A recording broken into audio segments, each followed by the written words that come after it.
This episode, laundry room valve changeouts.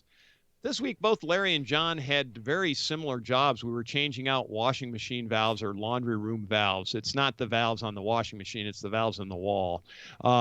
These valves are they're a source of problems, largely because they don't get used. So they for whatever reason, 25 years ago, they used gate valves, and when you only turn them on and off once every 15 years when you change out your washing machine, they tend to not work really well. So with that, and the other side is when you do need them, it's usually a critical situation, like, oh my God, we've got a leak, or the hose is broken or something like. And if they don't turn off, it's a really bad situation. So John and I, the Handyman Pros, decided we'd give our opinion on these common plumbing valves and also on how to change them out. So.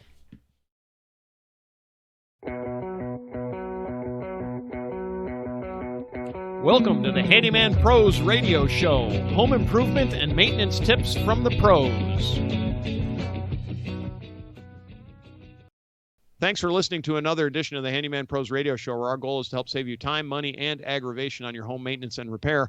This edition's entitled Laundry Room Valve Changeouts, and to help me explain, I am here with my ever-cheerful co-host and old buddy. Yep, it's cheerful. I'm cheerful today, Larry. Johnny's always cheerful. Oh, yeah. Folks, I'll have to be cheerful about today. Yeah, well, come on. It's everything. Your student loans are finally getting never mind. We're not. Yeah, right. Hey, there you go. There you go. So, John, this week, we both were changing out valves. Yeah, we talked about, I was doing that laundry room, and when the gentleman that was the homeowner, took the wash, he closed those valves, and then he took the hoses off, because you got to take the hose off to get the washing machine out. Right, of course, right. And guess what? Yeah, it didn't close and leak. And sprayed all over the pictures that they had on the wall that his wife had just put up of the kids. And was not a happy scene.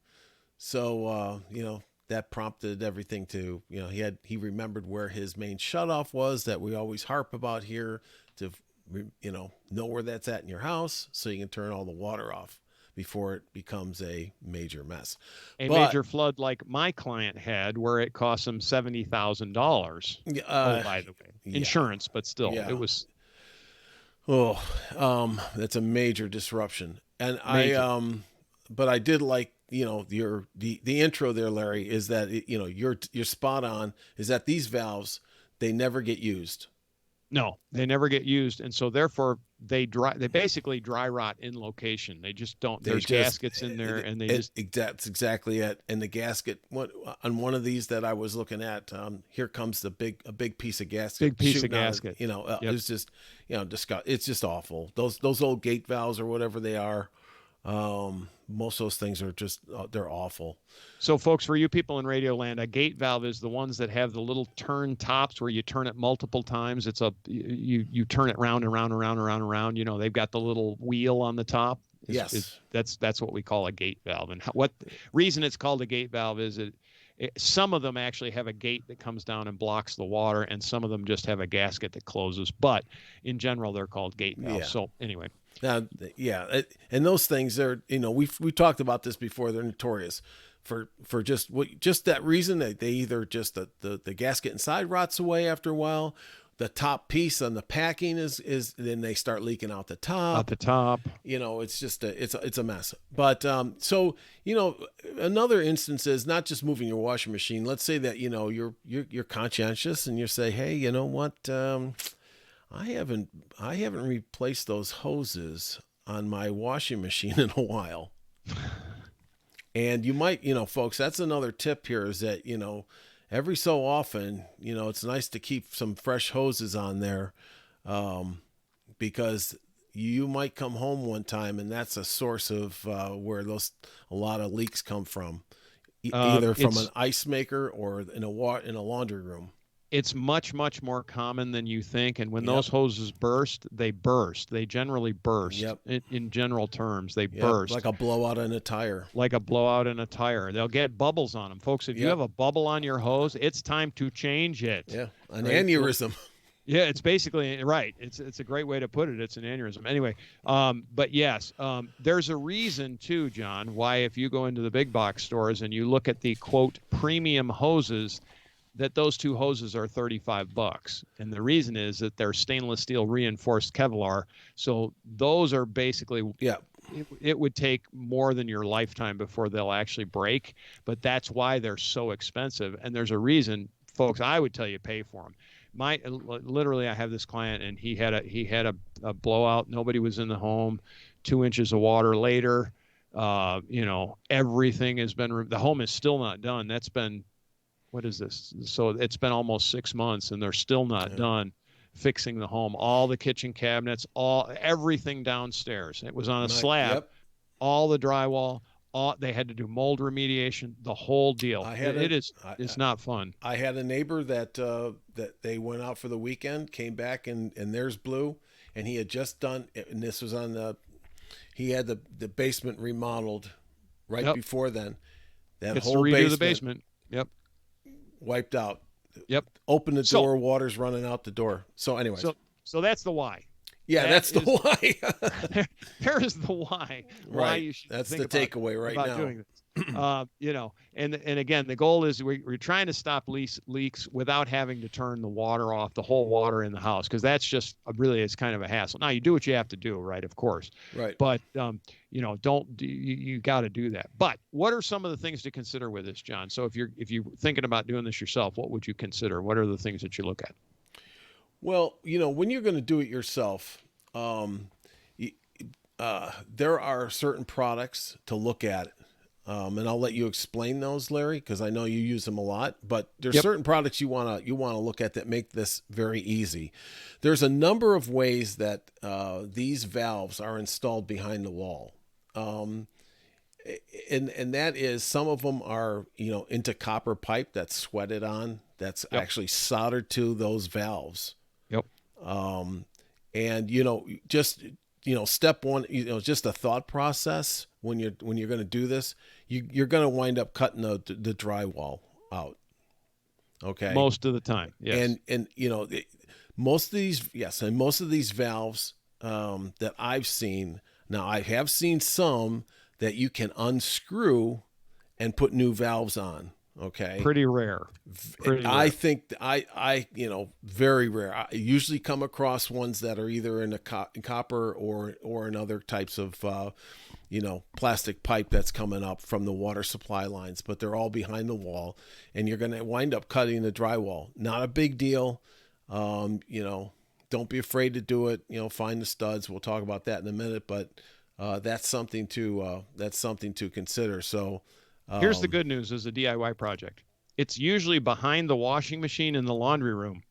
So if you don't know how to do drywall, that's it. Yeah. So that's really matter? Yeah, exactly. So it's a plus. It's a plus there. It doesn't have to be absolutely perfect. Yeah. Like Michelangelo would do. And so, you have to worry about that. But that is that is true, Larry. So that is that's a couple of things when you look at it. So then you're going to have to. Let's just kind of walk through it. In my case, it was soldered in. Yeah, and in my cases, they were soldered in too. It was copper that was soldered in. I do want to give one bit of caution. If you are dealing with two types of pipe in your home, if you have CPVC or you have polybutylene, either way, polybutylene is a gray pipe that is a flexible plastic pipe, but it's gray. I generally would tell you to replace that through wherever the supply comes from, replace the whole piece of pipe. And same thing with the CPVC, because if you're replacing the gate valves on the CPVC, the chances of that pipe being brittle are pretty strong. Not a guarantee, but if you're over a crawl space or the basement, you might want to run those down into the basement. But that's just because there's some issues, and you can look it up on the internet, but there's issues with polybutylene, there's issues with CPVC as well, through time. So after 20 years or so, that's what we're talking about.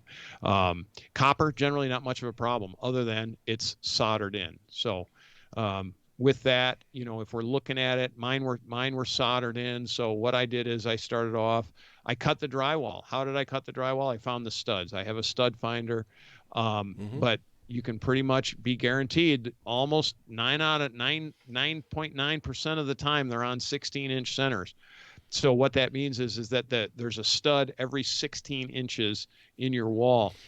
Do yourself a favor when you cut it, cut right down the middle of the stud. The reason that you want to do that is, this is what I hate to say this, but most people doing this repair, most professionals that do this repair, just cut a hole in the wall.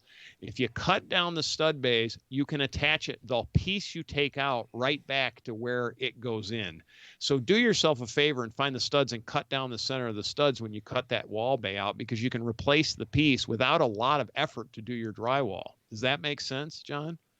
Yeah, absolutely. And it's just another way to make things easy on yourself.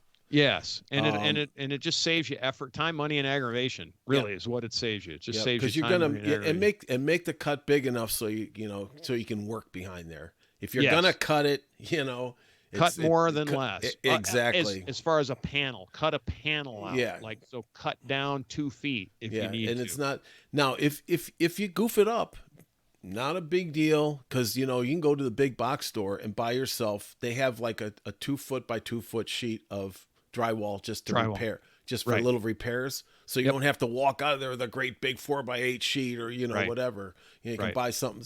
So don't panic over it. It's just drywall. It's just drywall, and you just need to give yourself enough access to fix to work. To be able to do it. Yeah. So, John, if we're replacing these valves, are we going to use the same valves that we had in there? Never. Over time, all the valves now are, something like a ball valve. A quarter turn ball valve is my choice. Yes. Absolutely. Absolutely. And just be done with it. Yeah. I mean, don't even go back with the other ones. Spend the extra money. We're not talking that much difference. Just do it $2. Right. That's like, literally. Nothing. Yeah. That's nothing. And just get that done. Now, we were talking about this. When you go down to the aisle and go get yourself a new water box, let's say for the DIYer, probably the easiest way is what, Larry? The shark bite. Shark bites or push to connect, just depending on what your particular brand is. But yes, folks, the shark bite product is become like pretty much foolproof. It's really, really, really simple. And we just find now the shark bite laundry box is going to be probably about $35. Now that includes a plastic box plus the 2 valves. And I can tell you from experience that the 2 valves are about $12 or so a piece. So you're getting a whole lot of value out of that when you buy it, because you're getting 2 valves, they're color coded, et cetera, et cetera, et cetera. You're going to need, when you do this, you're going to need some small pieces of PEX. And again, you can buy PEX in 5-foot lengths. I think it costs, it's not $1 a foot. So it's cheap. It's really inexpensive. And you can cut it. You cut it with a knife. I happen to have a PEX cutter, but it's basically a knife. It's just a sharp knife that you squeeze that cuts it. And then buy 2 push to connect fittings to do your transition from one type of pipe to the other. So if you're cutting copper, you want to get a regular, like if it's 1/2-inch copper, and almost all of these are 1/2 inch in diameter, almost all. So you'll be able to tell when you cut the drywall out what you have. And but you cut the copper, you can use either a pipe cutter, or I lately have had to use the reciprocating saw with a metal blade on it. So we just you cut it off, just clean out the inside of the pipe really, really well, the copper pipe, before you get done. Get all the little shavings and stuff out of there if you can. Shop vac works great on that, or just even really you can do it with your fingers. It works pretty well. Just be careful because it's metal, so it's sharp. It can be sharp. I usually take a little piece of emery cloth and sand it off just to make sure that I get a nice smooth edge, and then do the push to connects. Push the connect on, and then put your PEX into that, and then push your PEX up into the box. It's really simple, really, really simple, extremely reliable. And the only other thing that you're going to run into, Larry, at this point is just because now you got the discharge drain in there too. Yes. So that's the only other thing that you might run into, where the washing machine empties out into, and you might have to move that around a little bit. But once again, that's not really a big deal. You can go even if you have to, you can go buy pipe. You can, just it's not going to be a big deal. But this way, you're done. You've got a new water box in the laundry room with new valves. And what just described, Larry, is just a couple of short pieces of PEX to a copper pipe, in this case, this example, to make that connection up to the valves, and you're done. And you're done. Yeah. And even the drain pipe. So you get a small piece of, it's either 1.5 inch or 2 inch. It's very rarely I've never seen anything but it's 1.5 inch or 2 inch. Yeah. Get a small piece, just cut it by a couple of, or you really only need one coupler, and glue it up. It's really, really simple. It's actually really, really simple. This is not rocket science by any stretch of the imagination. It's really not that difficult. I don't know what a plumber charges for it, but I'll bet it's got to be $300-400, maybe more. Don't know. Yeah. Check it, but check in your area if you don't believe it. Always check in your area, because if somebody will do it for less than that, it's a great thing. But really good thing. And then do your drywall. And your drywall, we've got shows. We got the drywall doctor on back. I can't remember what show it is, but anyway, he'll tell you how to do drywall. And besides, really doesn't matter. It's behind the washing machine anyway, so you can do a good job or not. Either way, put some paint on it. It'll be good. John, you got any other tips on this one? Not really. I think it's just knowing, I think the point that you brought up of just knowing what kind of material is behind the wall that's feeding the supply. But other than that, I think the really the stroke here is used like shark bites. Yeah, and make sure that when you're doing it, if you are doing a copper to PEX, make sure that anytime you put those shark bites on copper, make sure that the rim of the cut piece of copper is really clean, because there's a rubber grommet inside that shark bite, and you don't want to cut that when you push that push that thing onto the copper. Right.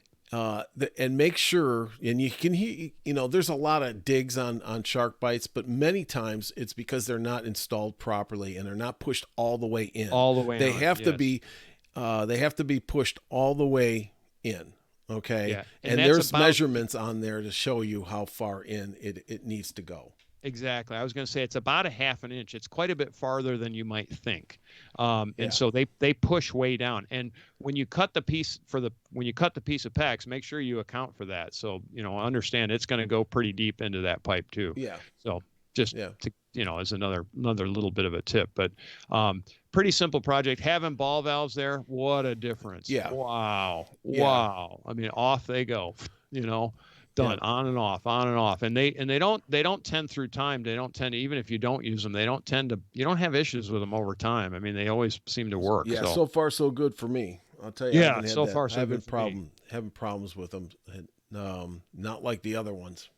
Those things, especially now, I've been in my house for close to 30 years. And it's just those things. Every time I touch them, I'm like, oh no,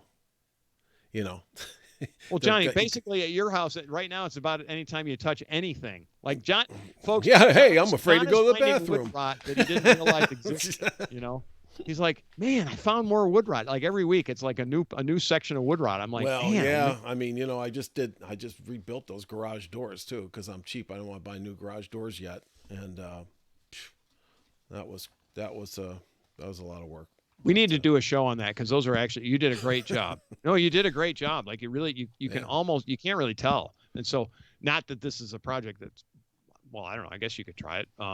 Hey, nothing ventured, nothing gained. What's the worst case thing that's going to happen? You're going to ruin your garage door that's already ruined. Yeah. It really doesn't matter. It's kind of one of those things. Like your doors, John, were literally falling off the house. I mean, they were falling apart, apart. Yeah. Wow, they were bad. It was a mess. So, Anyway, with that, John, I had a question for you.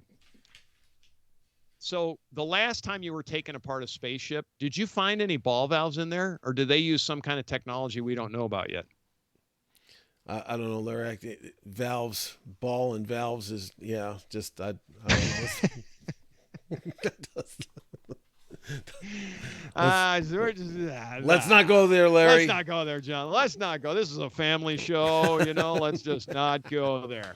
Let's not go there. All right, folks, if you enjoy the Handyman Pros radio show, please tell your friends and neighbors, send them a link to this insanity. Tell them we're two guys that actually work as professional handymen. Occasionally we know what we're talking about. Not all the time, but most of the time. Let me just say this before we go, is that thanks for everybody that's joining up to our Facebook page. There's some really good comments out there, some really good things out there. And thank you for the folks that have left us the 5-star reviews out there. We really appreciate that, and the nice comments that you've left. So I appreciate that. Hopefully we're bringing you value, because as I say, our goal is to help save you time, money, and aggravation. And mostly it's aggravation, because wow, this can be very frustrating. Yeah, it really and can. Hope it's not aggravation listening to us. We hope. All right. Anyway, with that, send us an email if you have any questions, comments, or concerns. Questions at Handyman Pros Radio Show. You can go to our website, sign up for our newsletter as well. That's handymanprosradioshow.com, and that Facebook group John was talking about is at Handyman Pros. Thanks for listening, folks. We'll see you next week on the Handyman Pros Radio Show.